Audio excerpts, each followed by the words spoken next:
Good day. Today we shall embark on a rather lovely little journey into the world of calculus, a subject that often inspires a frisson of fear, but which is built on remarkable simplicity and elegance. Our starting point is the concept of a limit. Now, what on earth is a limit? In a single, rather neat line, a limit tells us the value a function is heading towards as its input nears a particular number. We watch outputs as inputs get closer and closer to that number. It is a way of predicting a destination without necessarily having to arrive there. So pour yourself a cup of tea, settle in, and let us begin. The beauty of the limit is that it handles situations that seem paradoxical, like instantaneous speed. Our approach will be unhurried and, I hope, rather illuminating. Let us begin with a wonderfully simple, almost childlike thought experiment.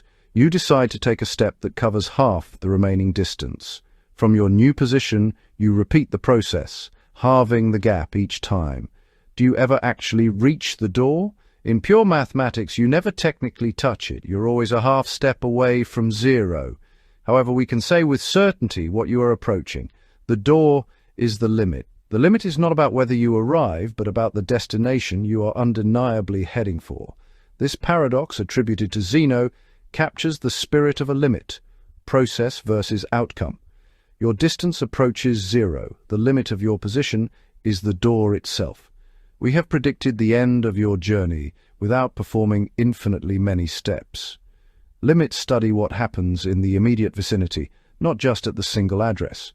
Now, we translate this idea from rooms and doors into numbers and graphs. At 2 o'clock, it reads 18 degrees Celsius. As time passes, 18.5, then 18.8. Near 3 o'clock, 18.95, then 18.99. What do you predict at 3? The readings are homing in on 19. In our language, the limit as time approaches 3 is 19 degrees Celsius, 20 meters away at 30 kilometers per hour.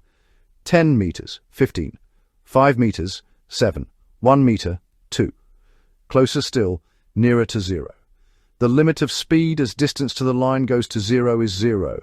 The limit names the destination of slowing down, being stopped. It's the precise value the process is heading toward.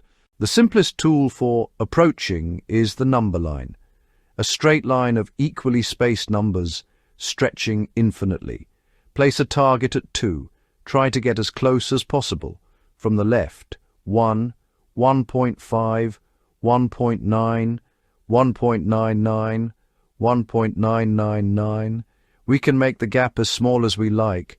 From the right, 3, 2.5, 2.1, 2.01, 2.001. There's no next number, infinitely many nestle between. This picture is the core of limits for functions. If outputs from left and right converge to one value, that value is the limit. The number line gives us a mental map for the journey of approach. Consider fx, 2x plus 1. What is lim as x approaches 3? In notation, lim x to 3 of 2x plus 1. From the left, 6.8, 6.98, 6.9998.